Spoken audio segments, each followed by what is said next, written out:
Hey everyone, my name is Thomas. Welcome to my channel. This is the Burning Gundam / Guy Gundam helmet build series part 9, might be 8.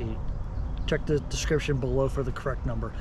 Today we're going to add the second layer of white paint to the Burning Gundam head. As you can see here, I've already got a pretty good start on there. I just got to go over it again. Now this is up a little, my setup's a little higher, so let's get painting.